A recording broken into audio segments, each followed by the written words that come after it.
दोस्तों नमस्कार। स्वागत है आपका मेरे इस यूट्यूब चैनल हम लोग में।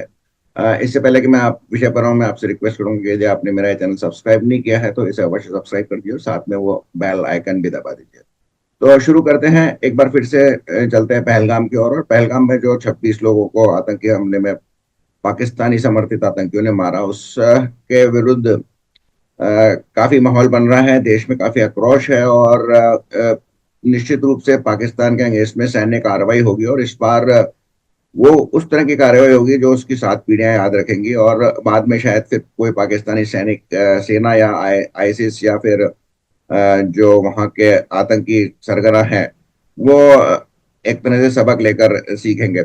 इसमें प्रधानमंत्री ने बहुत स्पष्ट रूप से कह दिया है कि हम जो आतंकवादियों की जितनी भी जमीन है उसको मिट्टी में मिला देंगे। और फिर कल एक और इंडिकेशन दिया प्राइम मिनिस्टर ने, उसमें शायद एक मीटिंग में उन्होंने ये भी कहा है कि सेना को खुला हाथ दे दिया गया है। ये मेरे को कंफर्म नहीं है, मैंने कहीं सुना था लेकिन मैं उसको दोबारा रिकैप नहीं कर पाया। लेकिन एक और मीटिंग में कल उन्होंने कहा था कि हमारे पास समय बहुत कम है और लक्ष्य बहुत बड़ा है। हालांकि ये वो किसी वैज्ञानिकों की जो मीटिंग में बोल रहे थे, और उन्होंने मजाक में भी ये कहा था कि ये वर्तमान परिस्थितियों के लिए नहीं है। फिर भी वो एक इंडिकेशन था कि अब समय आ गया है और पाकिस्तान को नेस्तनाबूद कर दिया जाएगा। इसमें पहले कि मैं आगे बढ़ूँ, आपको रूबी का लियाकत की वो कविता जो उन्होंने रश्मि रति की, रामधारी सिंह दिनकर की रिसाइट की थी, वो दिखाता हूँ। शायद यही प्रधानमंत्री नरेंद्र मोदी कहना चाहते हैं कि अब याचना नहीं, युद्ध होगा और युद्ध में पाकिस्तान का अंत होगा। तो वो सुनिए कविता रूबी का लियाकत की। यानी कविता तो रामधारी सिंह दिनकर की है। हित वचन नहीं तूने माना, मैत्री का मूल्य ना पहचाना, तो ले मैं भी अब जाता हूं, अंतिम संकल्प सुनाता हूं। याचना नहीं अब रण होगा, जीवन जय या कि मरण होगा। टकराएंगे नक्षत्र निकट, बरसेगी भू पर वहनी प्रखर। फण शेष नाग का डोलेगा, विकराल काल मुंह खोलेगा। दुर्योधन रण ऐसा होगा, फिर कभी नहीं जैसा होगा। समझ रहे हैं? तो चलिए आगे बढ़ते हैं। इसमें जो भी इसमें सैन्य कार्रवाई होगी, जो भी गैर सैन्य डिप्लोमेटिक होगी, कुछ फिजिकल होगी, ये सब की जा रही है। इसकी तो आप बहुत चैनलों पे सुन चुके होंगे। मैं आपको पहलगाम हमले के जो दोषी हैं, जो कारण हैं, उनके बारे में कुछ बात करना चाहूंगा कि वो क्यों, कौन उसके लिए जिम्मेदार हो सकते हैं। सबसे पहले तो पाकिस्तान की सेना। दूसरा आता है कि पाकिस्तान का आईसिस या पाकिस्तान की आईएसआई, नॉट आईसिस, आईएसआई, जो कि दोनों एक ही हैं।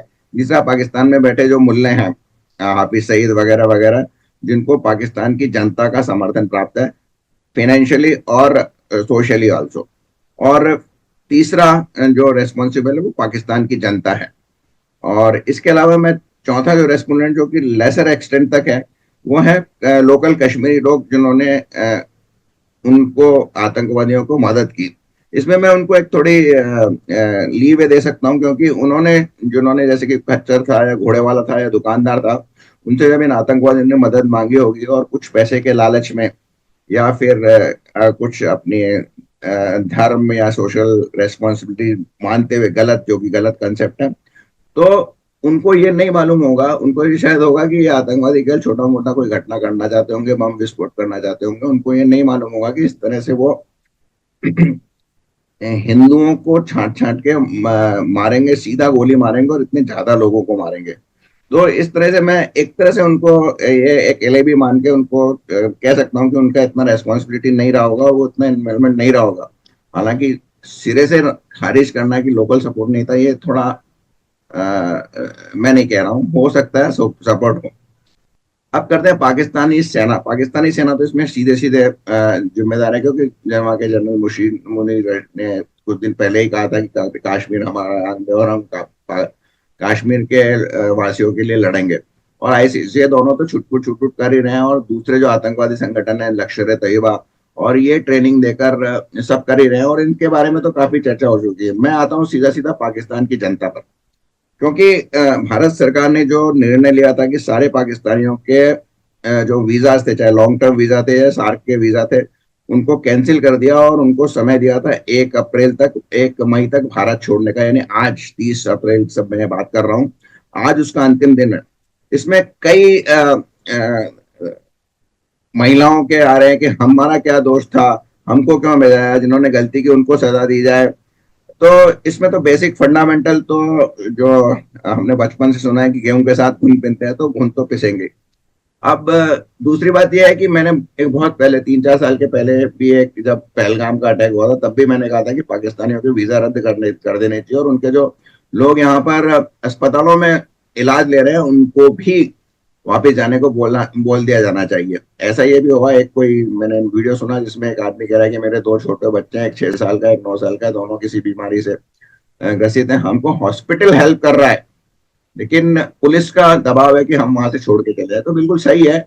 वैसे तो हॉस्पिटल भी अगर राष्ट्रवादी है तो उसे हेल्प नहीं करना चाहिए, उन्होंने उनको जल्दी से जल्दी निकाल देना चाहिए। हालांकि जो डेडलाइन है वो तो उस तक तो उनको जाना ही होगा, अन्य बात था उनकी गिरफ्तारी होगी और उनको डिपोर्ट कर दिया जाएगा। तो ये एक्शन होना चाहिए, क्योंकि पाकिस्तान में का जो आम नागरिक है, आप कहेंगे कि नागरिक का क्या दोष है, नागरिक को क्यों उसमें फंसाया जा रहा है। तो आप अगर देखेंगे तो, यदि आप देखेंगे कि पाकिस्तान में जो ये मुल्ला है, हाफिज सईद और जो दूसरे लोग हैं, इन लोगों के लश्कर तोयबा, इनको फंडिंग कौन करता है? इनको जनरल फंडिंग जो चंदा देते हैं वो पाकिस्तान का आम नागरिक देता है, उनके कुछ खास नागरिक भी देता है।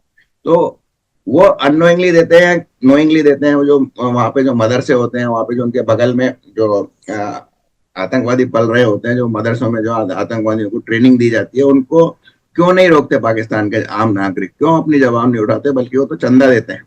अदरवाइज इनकी इतनी फाइनेंसिंग हो ही नहीं सकती थी। हालांकि पाकिस्तान सरकार और सेना भी उनको देती होगी, लेकिन आम नागरिक का इसमें बहुत जरूरी। और जब तक पाकिस्तानी सेना और वहाँ के जो एस्टेब्लिशमेंट तो पाकिस्तानी सेना को ही बोलते हैं, जो एडमिनिस्ट्रेशन है, जो सरकार है, सरकार नाम की चीज, जैसे पॉलिटिशियन वहाँ पे कुछ नहीं है। वहां पे वो सब लोग, जैसा कि अभी आपने काफी सुनने में आया होगा कि पाकिस्तान के बहुत सारे सैन्य अधिकारी अपने परिवारों को तो विदेशों में छोड़ ही आए हैं, और वहां से एक के बाद एक भरकर चार्टर्ड प्लेन उड़ रहे हैं दुबई के लिए, कनाडा के लिए और यूरोप की कुछ डेस्टिनेशंस के लिए। तो वो सब पाकिस्तानी सैन्य अधिकारी वहां से पैसा, डॉलर जो भी ले हैं उनके पास लेकर अपनी फैमिलीज को वहां पे शिफ्ट कर रहे हैं। और पाकिस्तानियों के जो सैन्य अधिकारी हैं उनकी बहुत बड़ी बड़ी प्रॉपर्टीज हैं, इंग्लैंड में है, ऑस्ट्रेलिया में है, यूएस में है, कई जगह पे, यूएई में है। और आप देखेंगे कि जो पाकिस्तान के जो सारे क्रिकेटर हैं बड़े बड़े, चाहे शाहिद अफरीदी हो, चाहे जो सानिया का हस्बैंड था वो हो, ये सब दुबई में बेस्ड है, कोई भी पाकिस्तान में नहीं रहता है। तो इन सबको बनाने वाला तो जो है, जो इनको लू देता है, वो पाकिस्तान का आम नागरिक है। तो आम नागरिक को तो हिट होना ही चाहिए। अब आप कहेंगे कि भारत में क्या हो रहा है? जो भारत में जो 26 लोग मारे गए वो आम आदमी थे, वो सैनिक नहीं थे, वो राजनीतिक नहीं थे। वो लोग थे जो अपने बच्चों के कहने पे कश्मीर में छुट्टियां मनाने गए थे, जिनका एक सपना था कि कश्मीर जाएं। वो लोग थे जो अपनी हनीमून मनाने गए थे, जिनकी 3 महीने पहले शादी हुई थी या 4 महीने पहले शादी हुई थी, ऐसे लोग गए थे। तो अगर ऐसे आम आदमी भारत में हिट होते हैं, भले किसी वजह से, बॉम्बे के जो बॉम्बे में हुआ था आतंकवादी अटैक 26/11, तो उसमें भी क्या था? उसमें भी वही था ना, आम आदमी मारा गया था ना। तो क्यों ना पाकिस्तान का आम आदमी भी हिट किया जाए? जैसे हमारे आईपीएल में एक बहुत ही अच्छी बात की, उन्होंने पाकिस्तानी क्रिकेटर्स को नहीं खेलने देते हैं, बहुत एक अच्छा निर्णय। और भारतीय क्रिकेट बोर्ड ने भी पाकिस्तान में नहीं जाने का फैसला किया था। अब समय आ गया कि पाकिस्तान के क्रिकेट या किसी भी गेम में पाकिस्तान के साथ नहीं खेला जाए। कोई फर्क नहीं पड़ता, एक ट्रॉफी नहीं मिलेगी या एक मेडल नहीं मिलेगा, वैसे भी बहुत ज्यादा काम मिलता है। तो पाकिस्तान, और मैं तो ये मानता हूँ कि चुन चुन के जो भी अस्पताल में अगर जो ज्यादा गंभीर बीमार है भारत के अस्पतालों में पाकिस्तान में, उसको तो पहले डिपोर्ट करना चाहिए, ताकि वहां जाएंगे, वहां के लोगों को पता लगेगा कि यह हालत भारत ने हमारी कर दी है, क्योंकि हम टेररिस्ट का समर्थन करते हैं, हमारी सरकार, हमारी सेना टेररिस्ट का समर्थन करती है। तो पाकिस्तान देश किससे बनता है? देश के नागरिकों से बनता है। तो उन नागरिकों ने अगर चाहे उनका कंट्रोल हो या नहीं हो, लेकिन अगर मूवमेंट चालू होता है तो फिर वहां की सेना सरकार सब कुछ को झुकना पड़ता है और उनको भी अपनी पॉलिसी चेंज करनी पड़ती है, तो वहां के नागरिकों को भी कष्ट टारगेट बनाया जाना चाहिए और उनको भी इसका दंड तो देना चाहिए। ये मैंने पहले भी कहा था, ये थोड़ा कुछ अमानवीय होगा, लेकिन जब उस लड़की से पूछा गया था कि हिंदू है, उसके जो पति का फिजिकली चेक करके उसको गोली मारी गई थी और उसको कहा गया था कि जाके नरेंद्र मोदी को बोलना कि हमने इसे मारा है, हम तुम्हें नहीं मारेंगे, तो वो फीलिंग पाकिस्तान के हर एक नागरिक को होनी थी। और मैं आपको बता दूं, ये जो अभी मैं एक फोटो दिखाऊंगा, इस फोटो में अगर आप में है और हत्या आपकी की गई है, तो मेरा सीधा सीधा मानना है पाकिस्तान के जो सेना है वहां तो वैसे ही ऑलरेडी भाग रहे हैं पाकिस्तान के जनरल्स, और वो तो दुम बजा के, क्योंकि उनको मालूम है उनके पास भारत से लड़ने की ताकत नहीं है। जहां तक एटम बम का है, परमाणु बम का सवाल है, परमाणु बम का सवाल तो है कि अगर पाकिस्तान ने कुछ कोशिश की तो मैंने कहीं सुना था कि कोई एक ऐसा एग्रीमेंट है कि द मूवमेंट उन्होंने डिसीजन लिया टू इमीडिएटली अमेरिकन उनके जो परमाणु इंस्टॉलेशन हैं उनको टेक ओवर कर लेंगे, तो वो घबराने वाली बात नहीं है। और पाकिस्तान अगर, मुझे तो मालूम नहीं पाकिस्तान के पास अभी वो कैपेबिलिटी भी है कि किस तरह से उनको यूटिलाइज करे, तो घबराने की कोई बात नहीं है।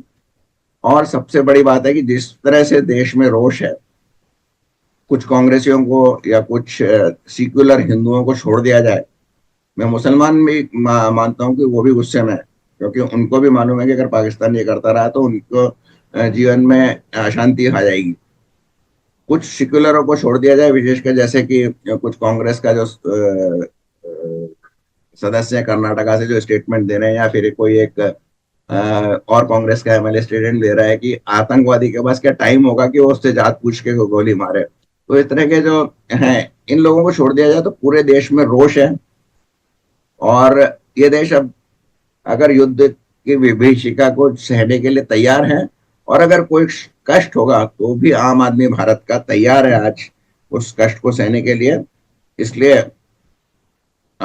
लीडरशिप भी तैयार है। तो देखिए, आज दोपहर में एक मीटिंग है, उसके बाद क्या एक्शन होगा। और अगर एक शिक्षा विशेषज्ञ गौरव आर्य, जो कि हालांकि बड़बोले हैं, उनकी बात मानी जाए तो 4 या 5 बजे के से कुछ एक्शन शुरू होगा, जिसकी खबर आपको हो सकता है 2-3 दिन बाद मिले। तो मैं इसी विचार के साथ छोड़ के जा रहा हूं आपको कि पाकिस्तानी आम नागरिक को भी इस युद्ध में निशाना बनाना जाना चाहिए।